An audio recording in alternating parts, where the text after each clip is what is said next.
Hello. Okay, live. Um, Today, I think it's been coming up a lot, and I felt that people overuse or misuse, I should say, this word, which is kindness. Kindness is a fantastic word. It's brilliant. It's brilliant to be kind to everyone, not to everyone. And the word kindness in Arabic means ihsan. Um, So I was brought up in Egypt where I understood what ihsan means. And then I came to the UK. And then eventually I understood what kindness means, the British way. But there is a very clear link between both of them. Even though, well, yeah, okay, they're translated. No. What I'm trying to say is the word ihsan is one that is mentioned in Quran several times. And as a result, there are several misinterpretations to that word. I mean, we all know about Brother Ihsan Torbi. That's a person. Okay, that's separate, right? We understand what kindness is, in English. And if you speak Arabic or if you've read the Quran, you probably can refer to the word ihsan, right? So what does it mean?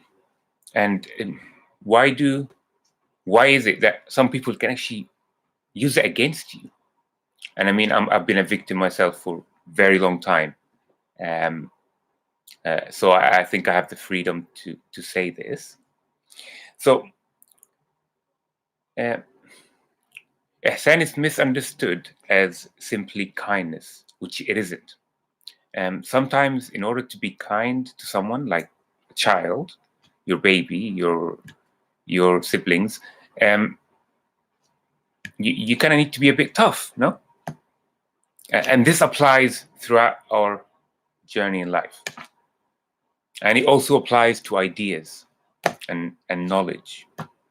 And I mean, I'm guilty of all that too, of course. But I've learned it the hard way, and I'm trying to pass over that information as best as I can in order to empty my mind a bit more. Okay, so kindness is brilliant when you're doing it with the right person. When you trust that person, you're kind to. So, for instance, any blood-related people, of course, you gotta be kind. Why not, right? But not everything that's colored red. Yeah, there's a difference. It's about the ideas rather than the person. So kindness does not depend on what you think of the person. It's rather the outcome of that action of kindness. And that's kind of like the first step. I've got this framework. I'd like to show everyone. I've shared it with a few people in the past. I got excellent feedback, and it's probably the other way around, right? So I don't know how to switch this around. So you can see I might have some problems passing this over, but maybe I'll be able to put it under the as a link or something under there. Somebody will show me, I'm sure. The point is, I've discovered throughout some of my personal journey that there are two key levels to this world we live in, right? So the main one is the one I talk to you about. Like, you can see me, I talk, you talk. It's easy. It's felt, right? This is a table, chair. It's obvious. We've already named so many things in order to be able to communicate using these specific naming of things. Unfortunately, over the past recent to not too far future past, there has been some misuse of some of these key principles that we know, and we don't even remember these key principles. Well, some of us don't. The enlightened ones do, but some of us don't. We don't have a very clear idea of where it all started, but we know we're actually living through the consequences, aren't we?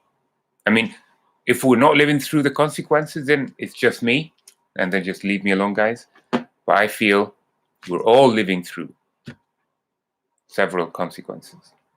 Maybe not right second. I mean, we're okay now. You can see the economy and where it's going, and then this is worldwide, not Egypt, not just everywhere. There's a lot of mess. That mess is created as a bunch of unintended consequences, yeah, from a very deeply rooted principles that we've let go of for some reason. Actually, if we go back to these key principles and we find out that there is a lot more to this world that you and I see right now. I can see other things, usually in my sleep when I'm dreaming. What did you think? You can't see anything else. Anyway, so it's really important to note that ihsan is great. However, it requires a great deal of trust.